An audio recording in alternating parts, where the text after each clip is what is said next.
நமோ நாராயணா. இது வரைக்கும் 8 ஆழ்வார்களை பற்றி நம்ம பார்த்துட்டோம். இப்போ நம்ம பார்க்க போகிறது 9வது ஆழ்வார். 9வது ஆழ்வார் யாருன்னா ஆண்டாள் நாச்சியார். ஆண்டாள் இந்த பூலோகத்தில் அவதாரம் பண்ணதே ஒரு சுவாரஸ்யமான கதை. அது என்ன கதை அப்படின்னா, பகவான் நாராயணன் ஸ்ரீதேவி நாச்சியாரை பார்த்து, நீ பூலோகத்தில் போய் அவதாரம் பண்ணணும், பக்தி மார்க்கத்தை பரப்பணும் அப்படின்னு சொல்கிறார். அப்போது ஸ்ரீதேவி நாச்சியார் என்ன சொல்கிறாங்கன்னா, நான் சீதாதேவியா பிறப்பெடுத்தேன், ராவணன் என்னை ரொம்ப கொடுமைப்படுத்தினான், அந்த ரணமே எனக்கு இன்னும் ஆறலை, அதனால் நான் பூலோகத்தில் பிறக்க மாட்டேன் அப்படின்னு சொல்லிட்டாங்க. உடனே பூதேவி நாச்சியார், நான் வேணால் பூலோகத்தில் போய் பிறக்கட்டுமா, நான் பக்தி மார்க்கத்தை பரப்பட்டுமா அப்படின்னு நாராயணன் கிட்ட கேட்க, அவரும் சரி அப்படியே செய் அப்படின்னு சொல்கிறார். இப்போது ஆண்டாள் பூலோகத்தில் இங்கே பரப்ப போகிறா பக்தி மார்க்கத்தை. அதுக்கு ஒரு பக்தியான ஒரு தம்பதிகளை தான் தேர்ந்தெடுக்கணும். அப்படி பக்தியான ஒரு தம்பதிகளை அவள் தேர்ந்தெடுத்தது யார் அப்படின்னா, பெரியாழ்வார் விரஜா தம்பதியை தான் பூதேவி தாயார் தேர்ந்தெடுத்தாலாம். ஏன்னா அவள் 2 பேரும் பக்தியில் சிறந்தவா அப்படின்னு. இப்போது சாதாரணமாக நாராயணன் யாராவது ஒருத்தர் அப்பா அம்மாவாக தனக்கு ஆக்கணும் அப்படின்னா என்ன பண்ணுவார் அப்படின்னா, அந்த தம்பதிகளை அந்த பெண்மணியோட கர்ப்பத்தில் போவார், 10 மாதம் கர்ப்பத்தில் இருப்பார், சாதாரண மனுஷன் மாதிரியே அவரும் பிறப்பெடுப்பார். இது பகவான் நாராயணனோட இயல்பு. ஆனால் நாச்சியாரோட இயல்பு அப்படி கிடையாது. ஒரு பெண்மணியோட கர்ப்பத்தில் இருக்கிறதோ அவள் மூலமாக பிறக்கிறதோ ரொம்ப அருவருப்புத்தக்க விஷயமாக நாச்சியார் எப்பயுமே கருதுவா. அதனால் மானிடர்கள் வயிற்றில் அவள் பிறப்பெடுக்க மாட்டா. அந்த தம்பதிகளை தேர்ந்தெடுத்ததுக்கப்புறம் அவள் கண்ணில் படுற மாதிரி எங்கேயாவது குழந்தையாக இருப்பாள், அவளாக கண்டெடுத்து இந்த குழந்தைய வளர்ப்பா. அப்படி தான் இது வரைக்கும் பண்ணின்னு வந்திருக்கா. பத்மாவதி தாயாராக இருக்கட்டும், சீதாதேவியாக இருக்கட்டும், இந்த மாதிரி எப்பயுமே தாயார் இந்த மெத்தடை ஃபாலோ பண்ணிட்டு வந்துட்டு இருந்தா. அதனால் இவ என்ன பண்ணான்னா, பெரியாழ்வாரோட கண்ணில் படணும் அப்படின்னா பெரியாழ்வாரோட நந்த வனத்தில் அவர் எப்படியும் பூ பறிக்க நித்தமும் அங்கே வருவார்னு தெரியும்.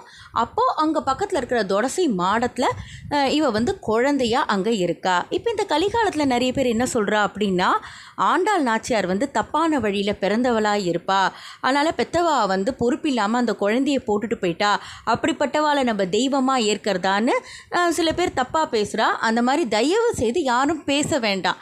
ஏன்னா தாயாரோட இயல்பு இது அப்படின்றது இனிமேவாவது புரிஞ்சுட்டு இனிமேல் யாரும் இந்த மாதிரி தப்பாக ஆண்டாளை பற்றி தயவு செய்து பேச வேண்டாம்.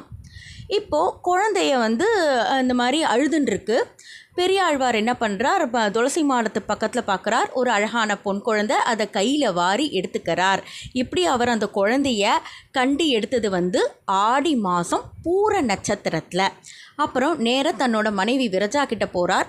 இந்த மாதிரி இந்த குழந்தைய காட்டுறார். அந்த குழந்தைக்கு அவ வச்ச பேர் கோதை. இப்போது பூதேவி அம்சம்னு நமக்கு முன்னாடி இந்த குழந்தைய பற்றி எல்லாமே தெரிஞ்சுடுத்து. இப்போ இந்த குழந்தைக்கு இவ எப்படி வளர்க்குறான்னா, நாளொரு மேனியும் பொழுதொரு வண்ணமுமா பகவானை பற்றி சொல்லி சொல்லி இந்த குழந்தைய வளர்க்குறா.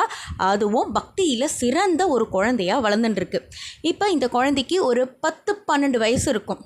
இவர் அப்பா புஷ்ப கைங்கரியம் பண்ணுறவர் இல்லையா, அதனால் மாலையை கட்டி அங்கே வைக்கிறார். என்ன தோணித்தோ தெரியல இந்த குழந்தைக்கு, அந்த மாலையை அவள் அப்பா எங்கேயோ வெளில போயிருக்கார். இன்னும் கொஞ்சம் நேரத்தில் அந்த மாலையை கோவிலுக்கு எடுத்துன்னு போகிறார். குழந்தை அந்த மாலையை தன் கழுத்தில் போட்டுண்டு கண்ணாடியில் பார்க்கறது. கண்ணாடியில் பகவான் ஸ்ரீகிருஷ்ணரோட உருவம் தான் இந்த குழந்தைக்கு தெரியறது. இதோட உருவம் தெரியல. ஆஹா, பகவான் இவ்வளோ அழகாக இருக்கார் அப்படின்னு அந்த குழந்தை நினச்சின்னு இருக்கு. அதுக்கப்புறம் மாலையை கட்டி வச்சுடுறது. அவள் அப்பா எங்கேயோ போயிட்டு வரார், மாலையை எடுத்துட்டு கோவிலுக்கு போகிறார், பெருமாளுக்கு அந்த மாலையை சாத்த போகிறார். அப்போ பட்டர் சொல்கிறார், ஆஹா இன்னைக்கு மாலை இவ்வளோ ஜொலிக்கிறதே, என்ன காரணம்னு. அதெல்லாம் எனக்கு தெரியாதுன்னு இவர் சொல்கிறார். மாலையை பெருமாளுக்கு சாத்துறார். அன்றைக்கி தினம் போய்டுறது. இந்த குழந்தை டெய்லி அந்த மாலை இந்த மாதிரி அவள் அப்பா மாலை கட்டி வச்சுட்டு வெளில போய்டுறார். இது டெய்லி அந்த மாலையை போட்டுட்டு கண்ணாடி முன்னாடி பார்க்குறது. ஏன்னா கண்ணாடியில் ஸ்ரீகிருஷ்ணர் தெரியவார், அவரோட அழகை ரசிக்கணும். அதுவும் இது மாலையை போட்டுட்டு நின்றால் தான் ஸ்ரீகிருஷ்ணரோட உருவம் தெரியறது. அதனால் இந்த குழந்தை அப்படி போய் போய் கண்ணாடி கிட்ட நின்றுட்டு பார்க்கறது. இது மாதிரி டெய்லி இதை ரசிச்சுட்டே வருது. இது கொஞ்ச நாள் ஆயிடுத்து. ஒரு நாள் பெரியாழ்வார் இதை பார்த்துட்டார். உடனே குழந்தைய கடிஞ்சிக்கிறார். ஏம்மா பெருமாளுக்கு சாத்த வேண்டிய மாலையை நம்ம போட்டுக்கலாமா? அது எவ்வளோ பெரிய தப்பு, உன்னை தெய்வ குழந்தைன்னு நினச்சேனே, இப்படி தப்பு பண்ணிட்டியே அப்படின்னு கோவப்பட்டு வேறு ஒரு பூவை பறிக்கிறார். திருப்பி ஒரு மாலையை கட்டுறார். அதை பெருமாளுக்கு எடுத்துட்டு போய் சாத்தலான்னு போகும்போது பட்டர் சொல்கிறார், எப்பயும் மாலை ரொம்ப பிரகாசமாக இருக்குமே, இன்றைக்கி என்ன ஆச்சு அப்படின்னு கேட்குறார். ஓஹோ, நம்ம பொண்ணு பண்ண அபச்சாரம் தான் நினச்சிட்டு இவர் எதுவும் சொல்லலை. மாலையை பெருமாள் கழுத்தில் போட்டு அது நிற்கவே இல்லை, அவுந்து விழுந்துட்டே இருக்குது. உடனே சரி இது தெய்வ குத்தம் தானே அவர் நினைக்கிறார். எப்படியோ அந்த மாலையை பெருமாள் கிட்ட நிற்கிற மாதிரி வச்சுட்டு வந்துடுறான். அன்றைக்கி ராத்திரி பெரியாழ்வாரோட கனவுல பகவான் வந்து சொல்கிறார், உன் பொண்ணு கோதை போட்டுட்ட மாலையை தான் நான் இனிமேல் என் கழுத்தில் போட்டுப்பேன் அப்படின்னு சொல்லிடுறார். இதே கனவு பட்டருக்கும் அங்கே வந்திருக்கு. எப்போ கோதை மாலையை தன் கழுத்தில் போடுறாரோ அதே மாலையை தான் என் கழுத்தில் போடணும்னு பெருமாள் பட்டர்கிட்டையும் சொல்கிறார். மறுநாள் காலத்தால் பட்டர் வந்து உன் பொண்ணு போட்டுட்ட மாலையை தான் பெருமாளுக்கு சாத்தணும்னு பெருமாள் உத்தரவிட்டிருக்காருன்னு சொல்கிறார். சரின்னு சொல்லிட்டு அதுலேருந்து டெய்லி அந்த குழந்தைக்கு அந்த மாலையை போடுறா. கோதை போட்டுட்ட மாலை தான் பெருமாள் கழுத்துக்கு ஏறும். இந்த மாதிரி இந்த குழந்தை டெய்லி அன்றாடம் மாலையை போட்டு பெருமாளுக்கு கொடுக்கறதுனால இந்த குழந்தைய சூடி கொடுத்த சுடற்கொடி அப்படின்னு சொல்ல ஆரம்பிச்சிட்டா. அதுக்கப்புறம் இந்த குழந்தைக்கு கல்யாண வயசு வந்துடுது. மானிடர்களை நான் கல்யாணம் பண்ணிக்க மாட்டேன் அப்படின்னு இந்த குழந்தை சொல்லிடுறது. அப்போ யாரை கல்யாணம் பண்ணிப்பேன்னு கேட்டால் ஸ்ரீரங்கத்தில் இருக்கிற ரங்கநாதனை தான் நான் கல்யாணம் பண்ணிப்பேன்னு இந்த குழந்தை சொல்லிடுறது. ரங்கநாதனும் இவளை ஏற்றுக்கணும் இல்லையா, அதுக்கு என்ன பண்ண போகிறேன்னு கேட்டதுக்கு ஒன்றும் கவலை இல்லை, மார்கழி மாதம் 30 நாளும் நான் விரதம் இருக்க போகிறேன். அந்த விரதத்துக்கு பேர் பாவை நோன்பு. இது அந்த காலத்துலேருந்து இருந்துன்னு வந்துட்டுருக்கான். கன்னி பெண்கள் கல்யாணம் ஆகாதவா மார்கழி மாதம் 30 நாளும் விரதம் இருந்தால் நல்ல கணவன், மனசுக்கு ஏற்ற மணவாளன் கிடைப்பான் அப்படின்னு சொல்லப்படுறது. அதனால் இந்த குழந்தை தன்னோட தோழிமார்களோடு சேர்ந்து அந்த விரதம் இருக்க ஆரம்பிக்கிறாள். அதிகாலை எழுந்துக்கணும், குளத்தில் நீராடணும், கோவிலுக்கு போனோம், பெருமாளை புகழ்ந்து பாடி மலர் தூவி அர்ச்சனையெல்லாம் பண்ணிவிட்டு அப்புறம் தன்னோட நித்தியப்படி வேலைகளை செய்யணும். அந்த மாதிரி பண்ணால் வெறும் பூமாலை மட்டும் பெருமாளுக்கு கொடுக்காம தன்னோட பாமாலையும் கொடுத்தா. அதாவது 30 நாளும் 30 பாட்டு பாடியிருக்கா. அதை தான் நம்ம திருப்பாவைன்னு சொல்லி மார்கழி மாதம் பாடுறோம் இல்லையா, அது அந்த பாடல் தான். அது 4000 திவ்ய பிரபந்தத்தில் இருக்குது. அதுக்கு அப்புறமா அந்த விரதம் முடிய போகிறது. நாளைக்கு போகி. அப்போது அந்த ராத்திரியில் பெருமாள் கனவுல சொல்கிறார் பெரியாழ்வாருக்கு, மணக்கோலத்தில் கோதை அலங்காரம் பண்ணி வைங்கோ, நான் பல்லக்கு அனுப்புகிறேன், அதில் ஏற்றி ஸ்ரீரங்கத்துக்கு அனுப்பி வைங்கோ உங்கள் பொண்ணுன்னு சொல்கிறார்.